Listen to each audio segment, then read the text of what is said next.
Nachdem das Sritanu-Top bei euch so unglaublich gut ankommt, freue ich mich riesig, euch den neuesten Zuwachs von der Sritanu-Familie vorzustellen, nämlich das Sritanu-Dress.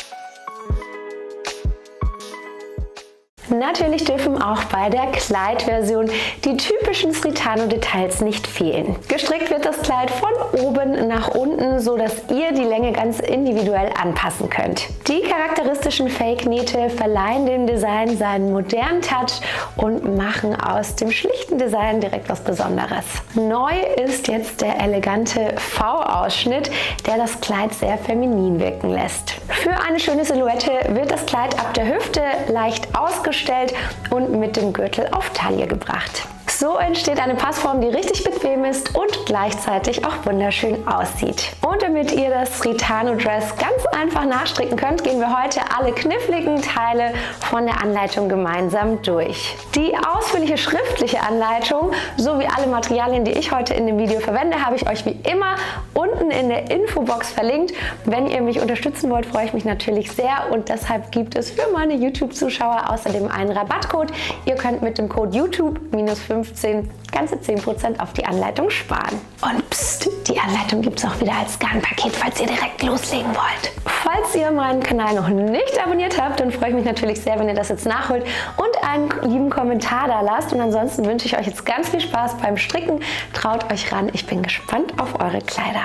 Wir stricken unser Kleid, wie auch das Top schon, wieder aus der Sommersoftness von Lana Grossa. Das ist nämlich wirklich ein richtig tolles Garn. Das besteht zu 80% aus Bio-Baumwolle und zu 20% aus Schurwolle Merino extra fein.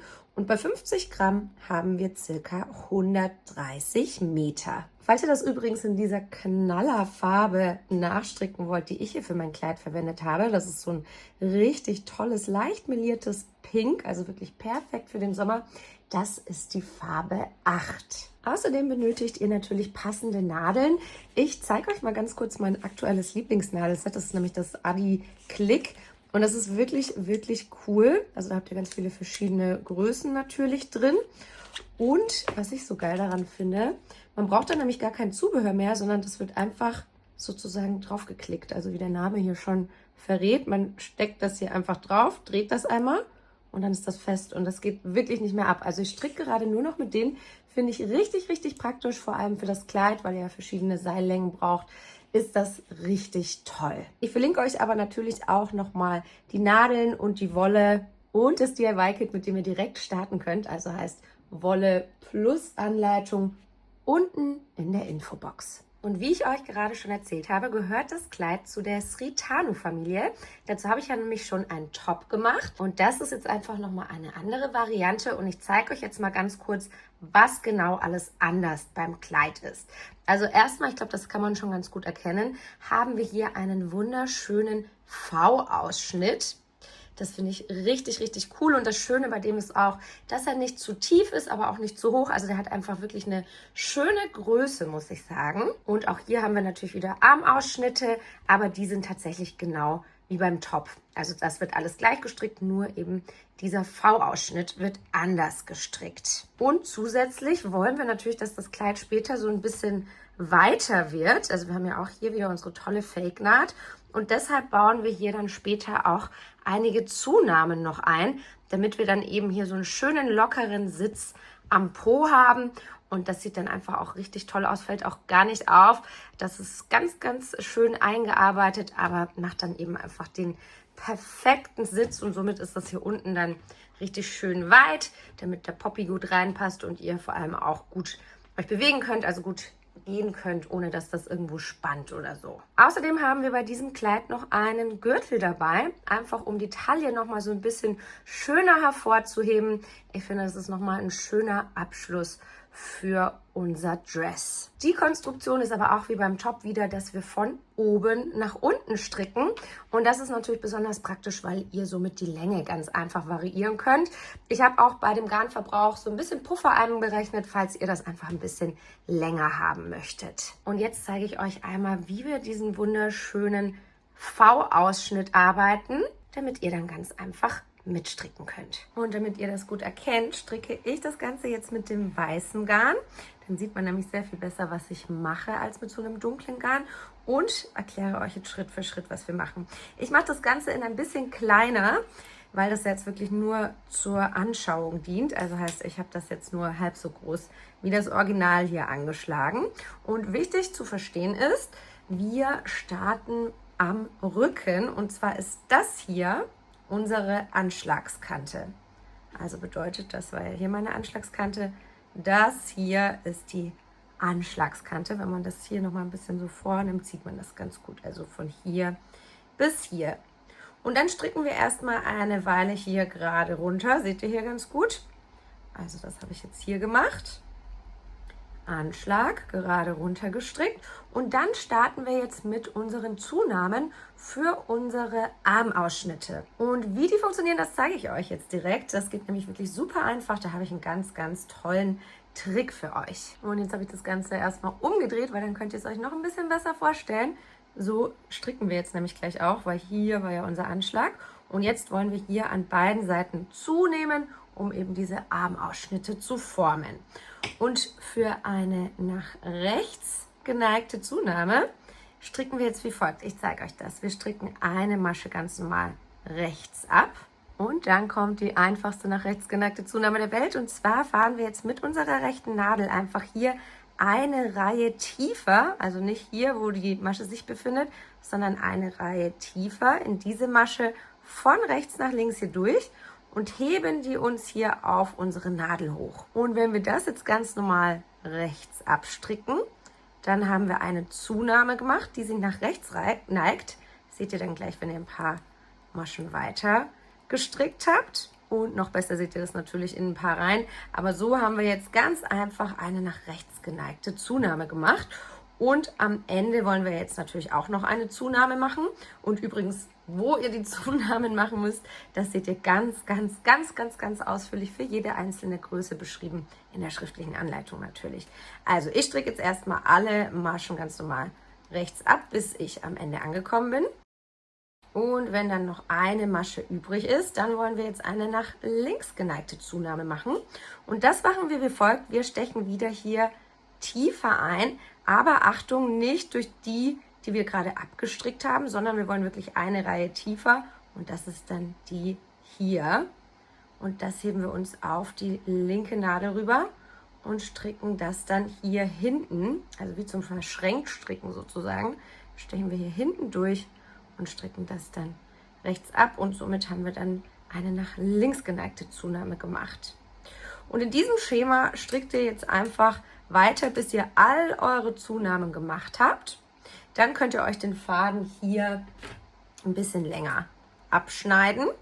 Also ich werde das jetzt nicht nochmal alles stricken. Wenn ihr irgendwas nicht verstehen solltet, schaut euch auf jeden Fall nochmal das Video zum Top an. Da zeige ich das nämlich nochmal sehr viel genauer. Und wenn ihr alle Zunahmen gemacht habt, also deswegen haben wir den Faden ja auch schon abgeschnitten, dann legen wir uns diese Maschen hier alle still. Und wenn ihr alle Zunahmen gemacht habt, also deswegen haben wir den Faden ja auch schon abgeschnitten, dann legen wir uns diese Maschen hier alle still. Kleiner Tipp noch, ich lege mir das immer einfach hier auf ein Seil in einer anderen Farbe still, also einfach einen Wollrest, den ich da habe. Ihr könnt aber natürlich das auch einfach auf diesem Seil liegen lassen und die abmachen, Stopper drauf und dann einfach so drauf liegen lassen. Das geht natürlich auch.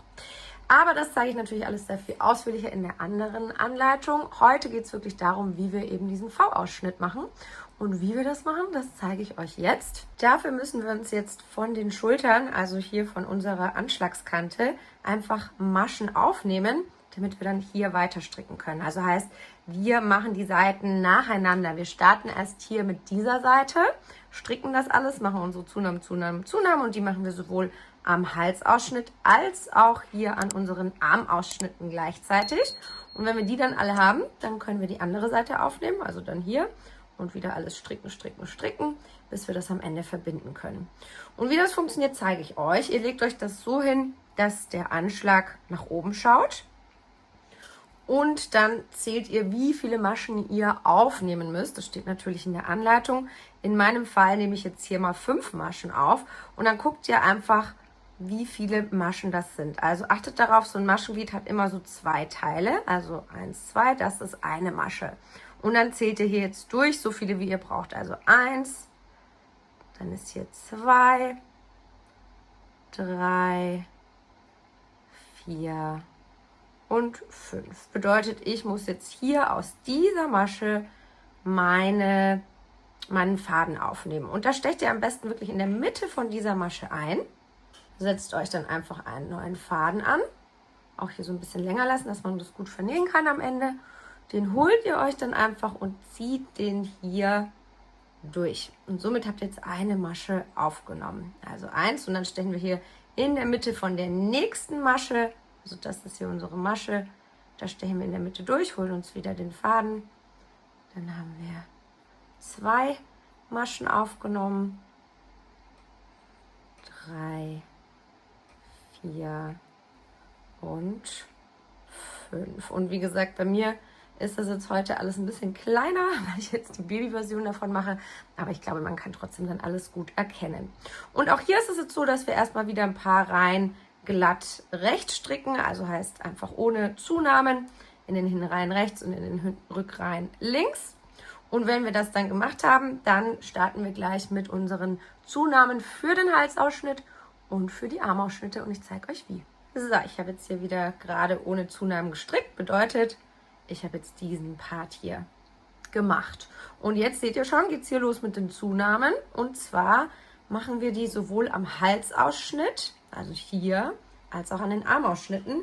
Wichtig ist, es kann auch gut sein, dass die in denselben Reihen sind, muss aber nicht sein. Also schaut da einfach wirklich ganz genau nach der Anleitung und kleiner Tipp noch, schreibt euch am besten immer mit, in welcher Reihe ihr gerade seid. Oder nehmt euch so einen Reihenzähler zur Hand, das ist wirklich so praktisch und erspart euch wirklich viel Ärger, wenn ihr noch nicht so geübt seid und jetzt nicht genau wisst, Mist, in welcher Reihe war ich denn gerade. So, und in der ersten Zunahmerunde von dem linken Vorderteil ist es jetzt so, dass wir sowohl am Halsausschnitt und auch am Armausschnitt zunehmen. Und wie das geht, wisst ihr jetzt schon. Also wir stricken eine Masche rechts, dann heben wir uns hier diesen Schenkel von der Masche hoch auf die linke Nadel, also von der Reihe tiefer, stricken das wieder rechts ab.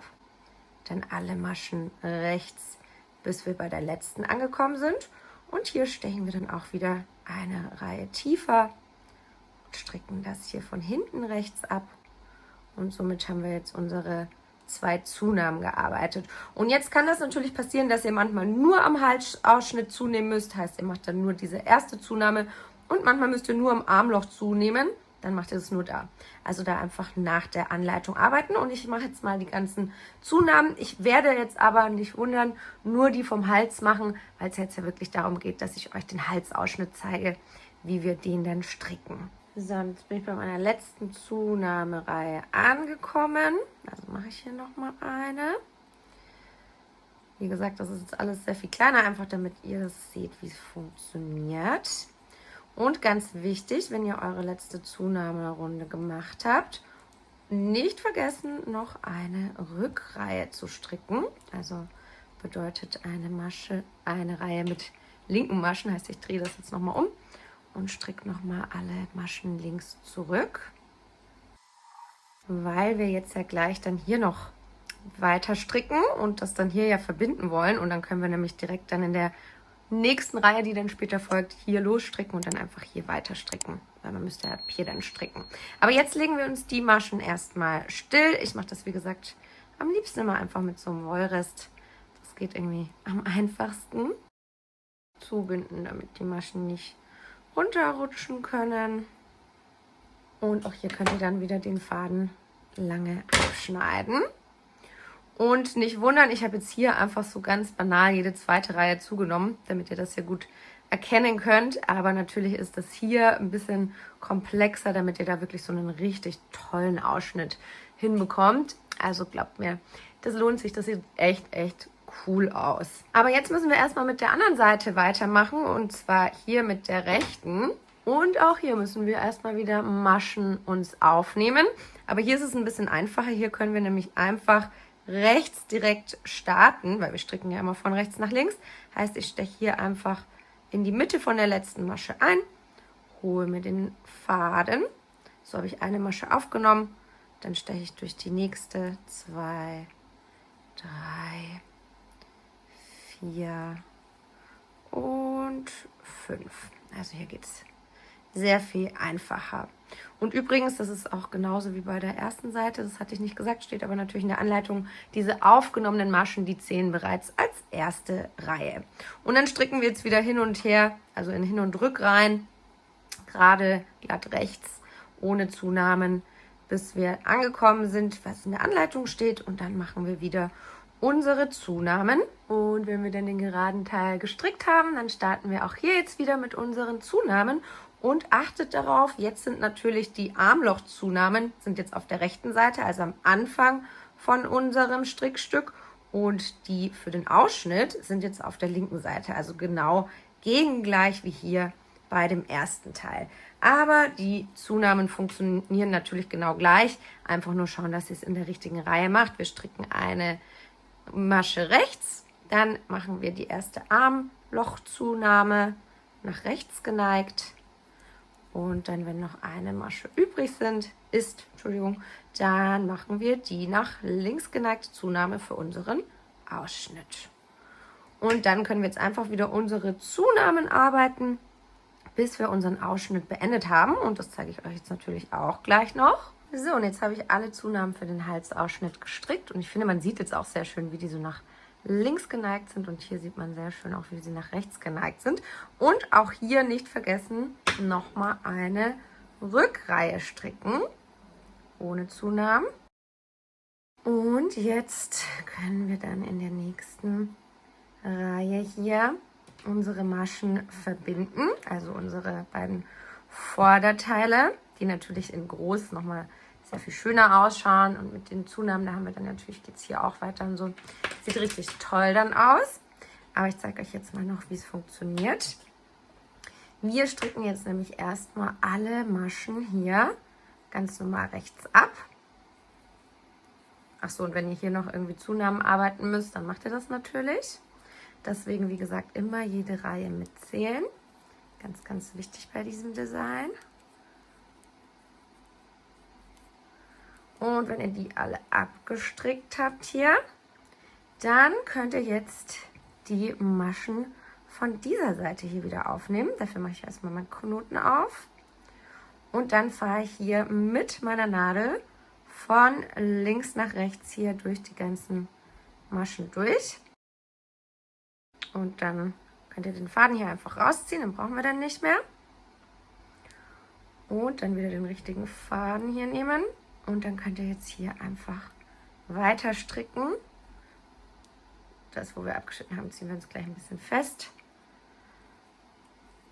Und so haben wir dann jetzt die beiden Vorderteile miteinander verbunden. Und wenn ihr das geschafft habt, dann ist wirklich der schlimmste Part vorbei. Also keine Sorge. Und auch hier nochmal dran denken, falls ihr jetzt nochmal Zunahmen am Armausschnitt haben solltet, dann müsst ihr hier nochmal zunehmen. Also kommt ganz drauf an, in welcher Reihe ihr seid. Aber jetzt seht ihr schon, jetzt haben wir das wunderbar verbunden. Ich mache jetzt mal nochmal ein paar Reihen ohne Zunahmen. Einfach damit ich euch das gleich nochmal ein bisschen besser zeigen kann, wie wir jetzt gleich hier die Maschen aufnehmen und dann hier auch dieses schöne Muster stricken.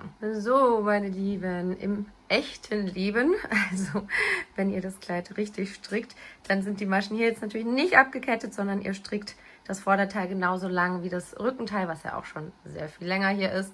Und dann wird das sozusagen hier zusammengelegt und dann wird es zur Runde verbunden und wir stricken dann in der Runde weiter. Aber wie das funktioniert, das zeige ich euch wirklich so genau in dem anderen Video.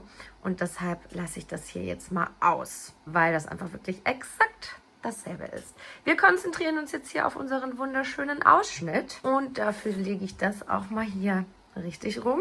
Also so sieht unser Ausschnitt ja dann später aus, wenn wir hier dann zur Runde verbunden haben und so weiter. Und da ich ja jetzt hier so eine Miniaturausgabe habe, werde ich das jetzt mit einem Nadelspiel machen. Ihr könnt das natürlich dann einfach mit einem kurzen Seil machen. Daran denken, eine Nadelstärke kleiner zu verwenden. Also wenn ihr den Körper mit 5 gestrickt habt, dann strickt ihr dann den Kragen mit 4 dran. Das sieht dann einfach nochmal sehr viel hübscher und gleichmäßiger aus. Und erstmal müssen wir uns jetzt rundherum Maschen aufnehmen. Und damit das perfekt wird, habe ich einen kleinen Tipp für euch. Und zwar nehmen wir immer aus den geraden Bereichen, also heißt im Prinzip jetzt nur der hier am Rücken, also von unserer Anschlagskante, da nehmen wir aus jeder Masche eine Masche auf. Also heißt, wir stechen hier immer unter der letzten Masche durch, holen uns den Faden und machen das dann einfach aus jeder Masche, stricken wir eine Masche raus. Und in den seitlichen Bereichen des V-Ausschnitts, also die hier von den beiden Vorderteilen, also dort, wo in Reihen gestrickt wurde, da nehmen wir etwa, also ungefähr 3 Maschen aus 4 Reihen auf. Bedeutet, wir lassen immer jede 4. Masche frei. Das liegt einfach daran, dass die Höhenverteilung hier ein bisschen anders ist. Also heißt, ich steche jetzt hier nach der letzten Masche ein. Ich zeige es euch mal kurz. Mache hier eine ganz normale Masche. Dann ist hier das nächste, also die nächste Reihe. Da hole ich mir auch eine Masche draus. Dann hier ist die nächste, auch wieder eine Masche. Und normalerweise würde ich jetzt hier die nächste holen, aber die lasse ich jetzt frei und steche dann eine Reihe tiefer ein. Also lasse die 4. einfach aus. Also immer 1, 2, 3 und dann die 4. Also das wäre dann jetzt in meinem Fall diese hier. Die lasse ich aus. Und das mache ich jetzt wieder die komplette Reihe entlang, bis ich bei meinem V unten angekommen bin. Und wenn wir dann hier unten angekommen sind, also so sieht das jetzt aus. Wir haben hinten die Maschen aufgenommen auf der ersten Seite. Und dann geht es hier auf der anderen Seite weiter. Aber wir machen es jetzt noch so, dass wir zwischen der Mitte, also zwischen diesen beiden Maschen, wo wir zugenommen haben, also hier ist die letzte und hier, da stechen wir jetzt in der Mitte nochmal ein und holen uns hier auch nochmal den Faden. Also heißt, wir stricken aus der Mitte nochmal eine extra Masche auf. Das ist nämlich dann diese Masche hier. Dann haben wir nämlich nachher dieses wunderschöne Muster. Und deswegen brauchen wir einfach hier aus der Mitte nochmal eine extra Masche. Und danach können wir hier auf der anderen Seite noch die Maschen aufnehmen. Auch hier wieder circa jede 4. Masche auslassen. So, bevor wir jetzt gleich hier in Runden stricken können, ihr habt das ja wahrscheinlich mit der Rundstricknadel, aber wie gesagt, das ist eigentlich egal. Also ihr könnt es sowohl mit der Rundstricknadel als auch mit einem Nadelspiel machen. Ich nehme immer eine Nadel, weniger beim Nadelspiel übrigens, also dass das nur 3 sind, finde ich immer ein bisschen übersichtlicher. Könnt ihr aber natürlich machen, wie ihr möchtet. Und bevor wir jetzt in der Runde stricken können, müssen wir jetzt erstmal zählen. Wichtig ist nämlich, dass wir am Ende eine gerade Zahl aufgenommen haben. Und bei mir passt das jetzt. Ich habe 42 Maschen aufgenommen. Bei euch sind das natürlich sehr viel mehr, weil ihr das Ganze sehr viel größer gestrickt habt.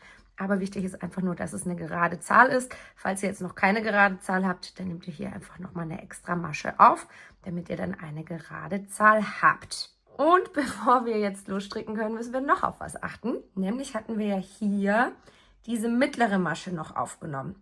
Und da wir jetzt wollen, dass diese Masche ja hier später eine rechte Masche ist, müssen wir jetzt nochmal schauen, dass wir hier richtig starten. Also heißt das hier soll eine rechte sein, dann ist das links, rechts, links, rechts, links, rechts, links, rechts, links, rechts, links, rechts, links, rechts. Bedeutet in meinem Fall starte ich meine Runde jetzt hier mit einer linken Masche, damit ich dann eben später hier eine rechte habe. Und jetzt können wir hier einfach rundherum abwechselnd in unserem Rippenmuster stricken. Also ich starte jetzt hier mit meiner linken Masche, dann eine rechte, eine linke, eine rechte, eine linke und so weiter und so fort, bis ihr einmal die komplette Runde rundherum gestrickt habt. So, und jetzt habe ich hier einmal rundherum gestrickt, abwechselnd eine linke, eine rechte Masche. Und jetzt geht es so weiter, nur dass wir jetzt immer in jeder zweiten Runde, also in der die jetzt kommt, hier Abnahmen arbeiten, damit wir eben dieses schöne Muster hinbekommen, damit das hier so zusammenläuft. Und wie das geht, sage ich euch natürlich. Wir stricken erstmal alle Maschen im Muster weiter ab, also heißt rechts, links oder in meinem Fall mit links startend. Und das machen wir, bis wir eine Masche vor unserer rechten Mittelmasche sind. Und dann starten die Abnahmen. So, jetzt bin ich eine Masche vor meiner Mittelmasche. Also hier, das da ist meine rechte Mittelmasche. Und davor haben wir eine linke Masche. Und jetzt machen wir das so, dass wir 2 Maschen wie zum Rechtstricken gemeinsam abheben. Also heißt, wir fahren einfach durch diese beiden Maschen gemeinsam durch und heben die wie zum Rechtstricken hier auf die rechte Nadel drüber. Danach stricken wir eine Masche ganz normal rechts ab. Und dann heben wir diese beiden abgehobenen Maschen, also stechen wir von links nach rechts durch beide durch und heben die über die eben gestrickte. Und somit haben wir dann hier dieses schöne Muster. Und danach könnt ihr wieder einfach im Muster weiter stricken, heißt, jetzt geht es hier weiter mit einer rechten Masche. Und diese Abnahmen, die machen wir immer nur jede zweite Reihe. Also ich zeige euch mal ganz kurz noch, wie es jetzt in der nächsten Reihe weitergeht. Bin ich wieder hier unten angekommen und jetzt seht ihr schon, haben wir jetzt hier 3 rechte Maschen. Also einmal die neben der Mittelmasche, die Mittelmasche selber und dann die wieder neben der Mittelmasche. Und die stricken wir jetzt auch einfach alle 3 ganz normal rechts ab. Und so bildet sich dann eben unser Muster und in der nächsten Reihe machen wir dann wieder unsere Abnahmen.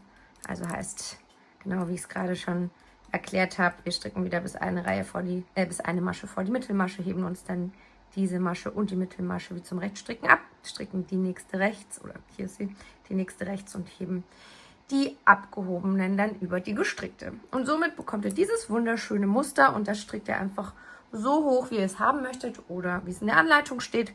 Und am Schluss ketten wir das Ganze noch italienisch ab. Und für diese Anleitung haben wir jetzt natürlich auch noch so einen schönen Gürtel. Und der wird auch ganz besonders gestrickt, nämlich im sogenannten Double Face Muster. Dadurch ist er nämlich dann so schön glatt, also sieht richtig, richtig cool aus und sieht auf beiden Seiten gleich aus. Und wie das geht, das zeige ich euch jetzt natürlich auch noch. Dafür schlagen wir uns jetzt mit unserer 5 mm Nadel, also wieder mit der ganz normalen, mit der ich den Körper gestrickt habe, erstmal 6 Maschen an. Ich mache das hier übrigens auch mit dem ganz normalen Kreuzanschlag. So, jetzt habe ich 6 Maschen angeschlagen und dann drehen wir uns das Strickstück um.